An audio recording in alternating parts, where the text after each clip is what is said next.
Assalamualaikum warahmatullahi wabarakatuh. Perkenalkan, nama saya Yudi Hendrawan dengan NIM 20040160.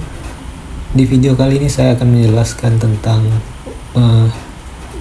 tugas UTS saya ujian tengah semester NLP. Di video kali ini saya tidak akan melakukan coding live karena itu akan memakan durasi yang cukup panjang. Jadi saya akan menjelaskan sedikit tentang projectnya atau tugasnya. Di sini ada soal nomor 1, yaitu buat menu translate dengan tampilan sebagai berikut. Jadi nantinya adalah user akan menginputkan kalimat yang ingin ditranslate, lalu ada pilihan. Jika milih A, maka translate-nya akan ke bahasa Inggris, B Prancis, dan C Spanyol. Ini translate-nya adalah dari bahasa Indonesia ke bahasa asing. Untuk projectnya, terjemahan otomatis ini saya mengimport Google Trans yang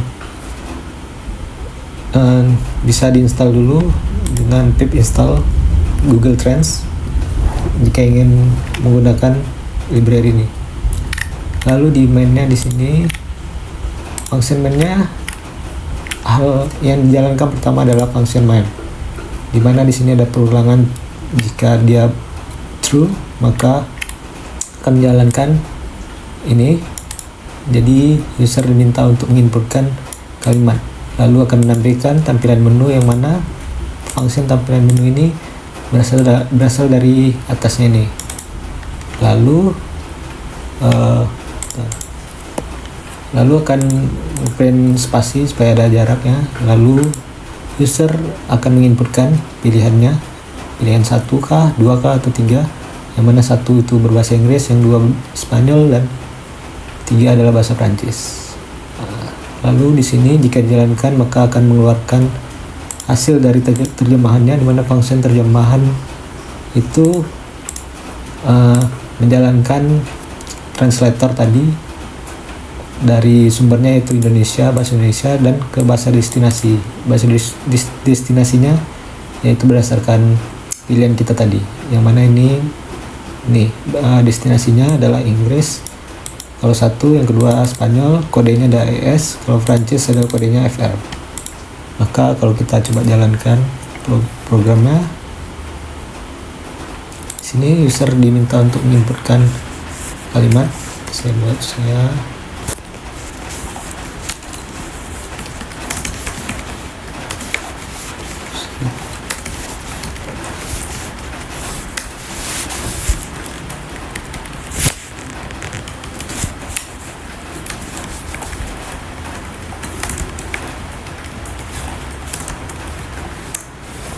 Ada typo sedikit.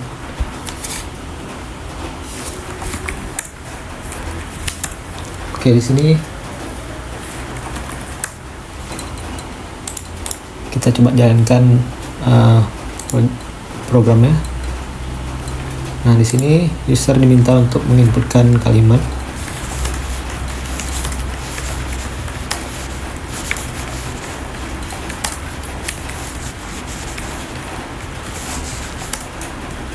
Di sini saya mencoba kalimatnya, contohnya seperti ini. Saya adalah mahasiswa Universitas Muhammadiyah Riau. Lalu ada keluar pilihannya ke Inggris, ke Spanyol, ke Prancis. Kita coba ke Inggris. Nah, maka hasilnya adalah I am a student of the University of Muhammadiyah Riau. Lalu dia memintakan inputan kembali, yang menjalankan ini kembali. Mungkin kalimat keduanya.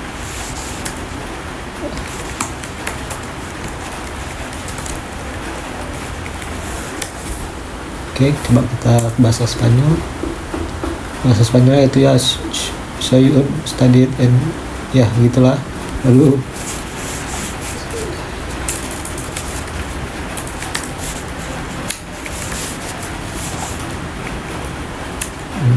ini adalah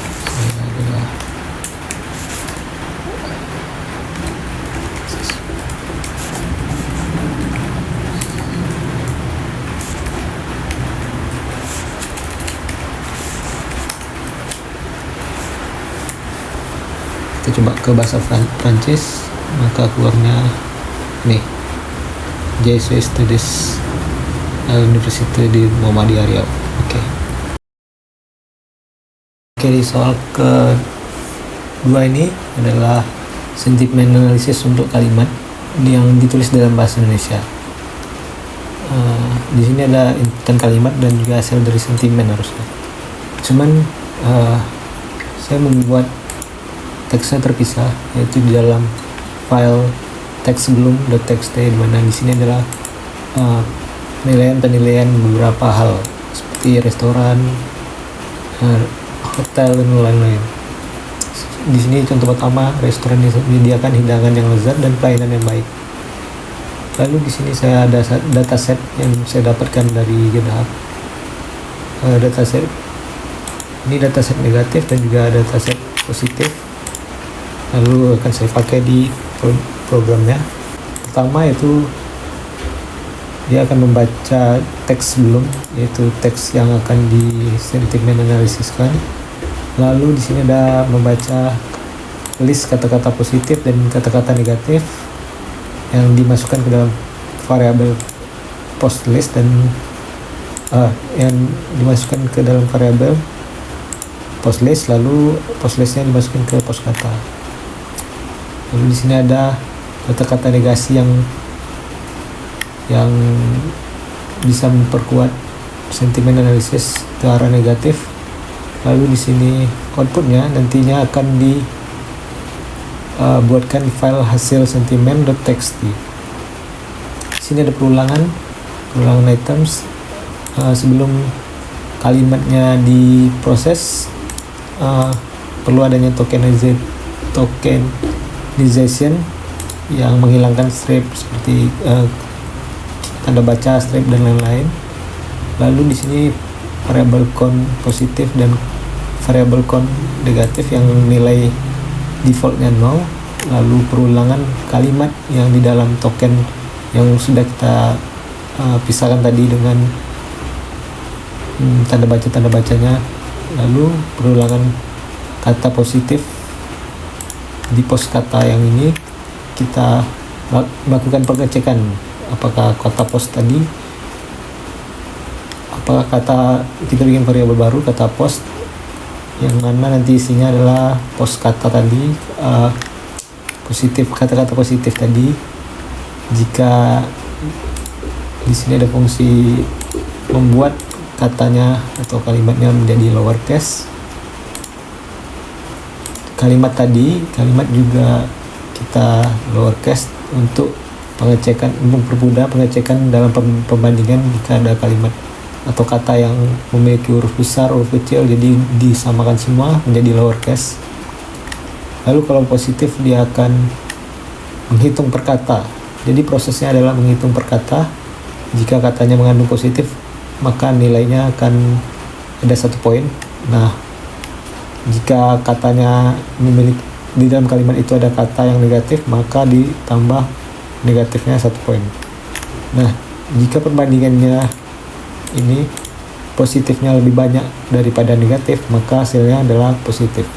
Dan begitupun sebaliknya, jika kata negatifnya lebih banyak dibandingkan kata positif, maka hasilnya adalah negatif. Dan jika berimbang, dia akan menghasilkan netral. Lalu di sini outputnya akan dituliskan di dalam file txt. Di sini ada seperti print untuk mengindikasikan bahwa hasil sentimen itu memang berhasil dibuat. Coba kita jalankan. Nah, hasil sentimen berhasil dibuat. Kita lihat hasil dari sentimennya. Yang tadi katanya kalimat-kalimatnya seperti ini, menghasilkan seperti ini. Kita bedah satu-satu. Yang pertama, restoran ini menyediakan hidangan yang lezat dan pelayanan yang sangat baik. Hasilnya positif. Ini hotel. Yang ini menghasilkan netral karena pemandangan dari hotel ini luar biasa. Tetapi karena dia ada kata-kata kurang, maka dia berimbang. Tetapi kamar hotel kurang bersih. Yang negatifnya, saya sangat kecewa dengan produk ini, misalnya kualitas buruk dan tidak sesuai ekspektasi, karena tidak ada mengandung kata-kata positif sama sekali bahkan di dalam sini. Mungkin itu yang untuk bagian nomor 2. Oke, sekarang kita masuki ke soal ketiga, yaitu membuat program chatbot untuk pelayanan rumah sakit. Dimana NIM ini untuk NIM genap, kebetulan NIM saya adalah 200401060 yang artinya itu adalah genap. Maka saya membuat chatbot untuk pelayanan rumah sakit. Oke, di sini sudah ada programnya, di mana di sini menggunakan library random. Di sini ada beberapa function untuk menjalankan programnya. Function pertama ini function pertama ini adalah message probability atau pesan berkemungkinan, dimana ini akan menghitung seberapa banyak kata dalam pesan pengguna yang diakui, lalu menghitung persentase kesamaan berdasarkan jumlah kata yang dikenali, lalu memeriksa apakah pesan pengguna itu memuat kata-kata yang wajib atau required word. Lalu yang jadi di sini fungsinya selanjutnya adalah check all message, yang dimana ada parameter yang nantinya diinputkan di message di message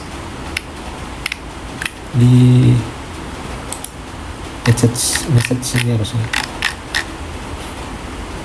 Jadi di sini ada beberapa respon yang kemungkinan botnya akan jawab, di mana kata jika dia single respon maka dia hanya mengembalikan ini tanpa harus ada record word atau kata-kata yang wajib ada di dalam situ. Jadi polanya adalah ketika user melakukan input, kalimat itu dipecah menjadi beberapa kata, lalu kata tersebut akan ditangkap oleh message probability ini, dimana ada user word, recognize word, single word. Ini conditionnya, jika dia condition false maka dia akan menjawab ini. Lalu di sini ada kata-kata yang ketika user menginputkan kata atau menginputkan kalimat, maka kata-kata itu dipecah. Lalu jika misalnya di dalam kalimat itu ada kata bantuan, maka dia akan memunculkan ini, apakah Anda memerlukan bantuan medis dan sebagainya. Mungkin coba kita jalankan. Ini adalah inputannya. Mungkin kita coba ke yang single response. Dia akan jawab selamat datang di rumah sakit kami. Lalu coba jika saya membutuhkan bantuan medis, lalu botnya akan merespon apakah Anda memerlukan bantuan medis. Nah, record word ini tidak bisa cuma satu kata, dia harus dua-duanya. Nah, coba saya membutuhkan bantuan. Nah, dia akan menjawab ke unknown respon, dimana di sini memang akan dipilih secara acak kata-katanya. Di sini pengkondisian jika user menginputkan di luar kata yang ada. Lalu kita coba di sini apakah ada layanan.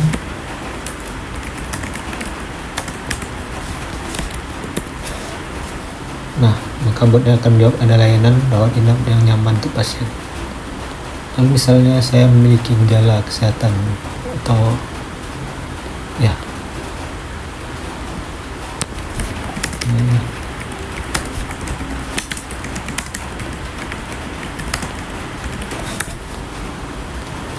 dia akan menjawab yang di sini. Lalu ada misalnya saya membutuhkan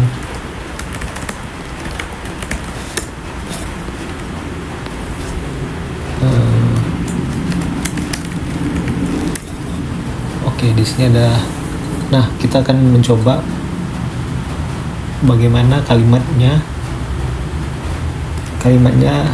bebas, cuman dia akan mengandung kita akan membuat dua perbedaan di mana kalimatnya hampir sama, cuman memiliki mengunsur kata ambulans dan darurat. Coba dalam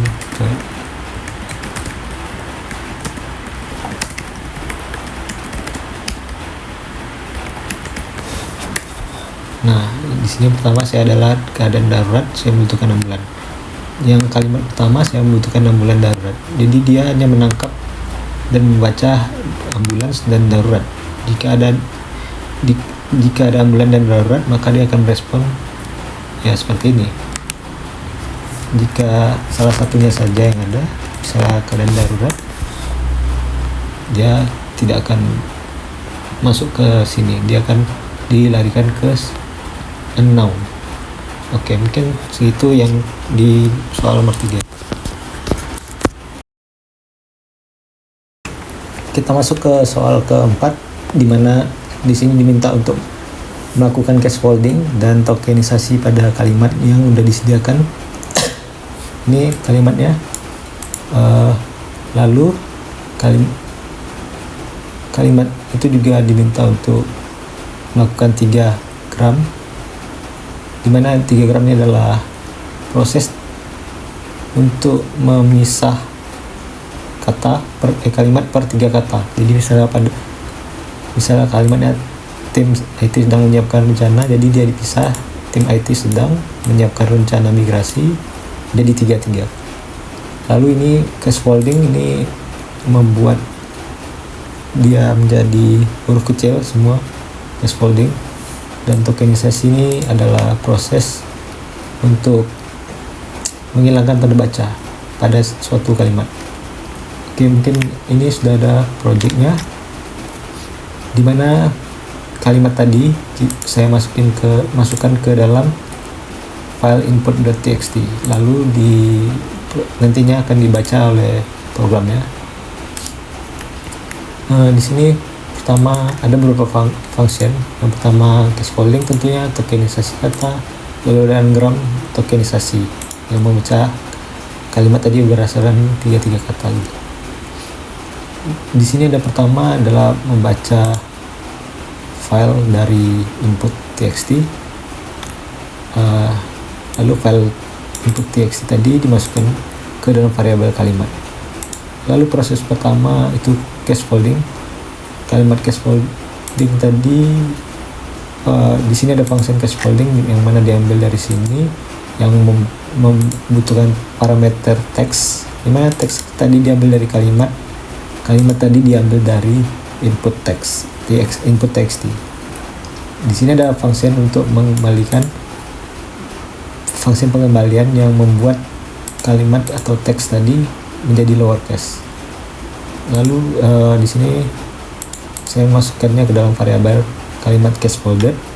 Lalu proses token tadi yaitu menjalankan fungsi tokenisasi kata yang di sini, yang mana dia akan menerima satu parameter juga. Parameter yang diambil adalah hasil dari case folding tadi. Lalu proses tokenisasi kata ini fungsinya membersihkan seluruh kalimat dari tanda baca. Lalu ada n-gram frasa, di mana n-gram frasa ini memiliki 2 parameter.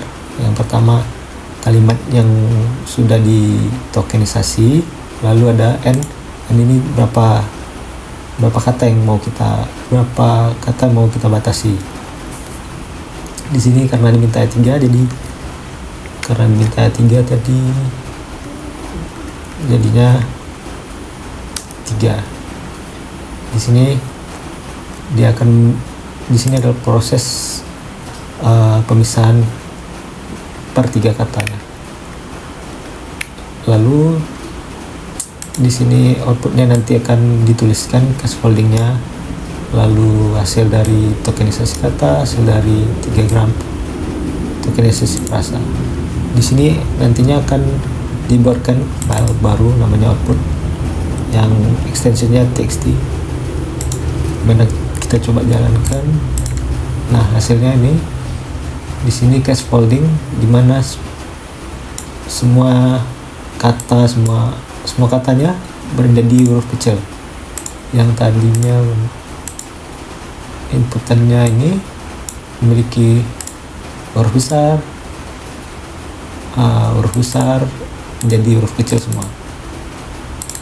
Lalu ada tokenisasi kata yang mana hasil dari case folding ini ditokenisasi lagi, di mana dia per katanya dipisah, dan juga tanda baca angka titik semuanya dihilangkan menjadi per kata. Lalu 3 gram tokenisasi frasa membuat menjadi 3 kata per 3 kata per 3 kata per 3 kata. Mungkin segitu dari soal nomor 4. Oke, untuk soal nomor 5 atau terakhir itu adalah review paper terkait dengan NLP, yang mana artikelnya itu dipilih 2 artikel yang internasional terkait dengan NLP yang batas publikasinya itu 5 tahun terakhir. Lalu saya sudah menyiapkan 2 artikel atau jurnal internasional tentunya, dan saya sudah baca singkat dan saya sudah merangkum penjelasan singkat, perbandingan dan juga pengaruh dalam teknologinya. Di sini saya sudah rangkum beberapa. Ini adalah jurnalnya, nanti saya akan bagikan linknya di deskripsi. Di sini ada yang jurnal pertama itu tentang machine learning untuk memprediksi kecelakaan penerbangan berdasarkan faktor manusia. Ringkasannya itu membahas penggunaan machine learning dan natural NLP untuk memprediksi faktor manusia dalam laporan kejadian penerbangan.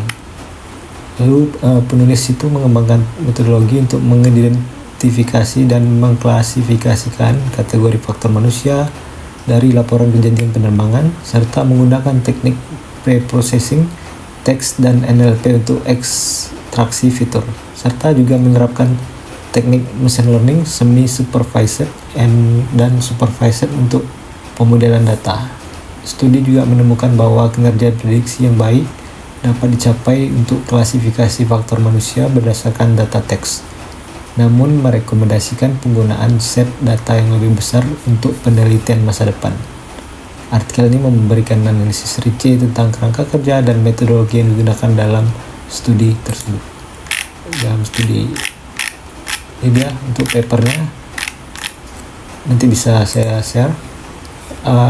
Tujuan penelitiannya pada paper itu adalah untuk mengembangkan metode klasifikasi faktor manusia dalam laporan kejadian penerbangan menggunakan machine learning dan natural language processing. Setelah metode digunakan adalah menggunakan data dari ASN Aviation Safety Database dan menerapkan teknik NLP dan machine learning untuk analisis. Lalu hasil utamanya adalah hasil utama yang dicapai meliputi pengembangan metodologi untuk klasifikasi faktor manusia, lalu juga serta memberikan wawasan pastinya wawasan yang berharga untuk meningkatkan keselamatan penerbangan. Yang kedua itu adalah screening pregnant women for suicidal behavior in electronic medical record, diagnostic code versus clinic notes processed by natural language processing. Di sini penulisnya adalah Q Yu Zhong, Elizabeth Berkhausen dan teman-temannya. Di jurnal kedua ini membahas perbandingan antara screening perilaku bunuh diri pada wanita hamil dalam catatan medis elektronik. Membahas penggunaan di sini di paper itu membahas penggunaan kode diagnostik dan catatan klinis yang diproses oleh NLP untuk mengidentifikasi perilaku bunuh diri pada wanita hamil. Tujuan dari artikel yang kedua itu adalah untuk membandingkan penggunaan kode diagnosis dan pemrosesan bahasa NLP dalam menjaringan perilaku bunuh diri pada wanita hamil menggunakan rekam medis elektronik. Metode penelitiannya melibatkan analisis data dari Partners Healthcare dengan menggunakan rekam medis elektronik. Lalu metode di paper itu mengatakan melibatkan penggunaan algoritma NLP untuk screening kasus-kasus potensial perilaku bunuh diri pada wanita hamil menggunakan catatan medis elektronik. Hasil utama yang dicapai yaitu penelitiannya menunjukkan bahwa NLP secara signifikan meningkatkan sensitivitas penyaringan perilaku bunuh diri, tapi prevalensi perilaku bunuh diri yang terkonfirmasi lebih rendah pada wanita yang tidak memiliki kode diagnosis. Lalu di sini ada perbandingan antara kedua jurnal artikel tersebut. Artikel yang pertama itu mengembangkan pipeline NLP untuk ekstraksi fitur teks dan menggunakan teknik semi supervised label spreading dan supervised support vector machine untuk klasifikasi faktor manusia dalam laporan insiden penerbangan. Yang jurnal kedua itu menggunakan prosedur NLP itu untuk mengidentifikasi perilaku bunuh diri dalam catatan klinis dengan fokus pada penggabungan prosedur NLP dan kode diagnostik untuk meningkatkan sensitivitas screening. Secara hasil yang dicapai, yang artikel pertama itu mencapai skor mikro F1 yang baik untuk klasifikasi faktor manusia berdasarkan data teks, menunjukkan bahwa kinerja prediksi yang menguntungkan dapat dicapai dengan menggunakan NLP. Yang artikel kedua itu menyimpulkan bahwa prosedur NLP dapat digunakan untuk mengidentifikasi lebih banyak kasus perilaku bunuh diri dalam IMR dan bahwa pendekatan optimal untuk meningkatkan sensitivitas screening melibatkan penggabungan prosedur. Dampak potensial pada perkembangan NLP. Yang artikel pertama menunjukkan bahwa NLP dapat digunakan untuk analisis teks dalam konteks keamanan. Sementara yang artikel kedua itu menyoroti potensi penggunaan NLP dalam konteks kesehatan mental dan IMR, menunjukkan bahwa NLP dapat meningkatkan identifikasi kasus-kasus penting seperti perilaku bunuh diri. Mungkin segitu dari saya. Assalamualaikum warahmatullahi wabarakatuh.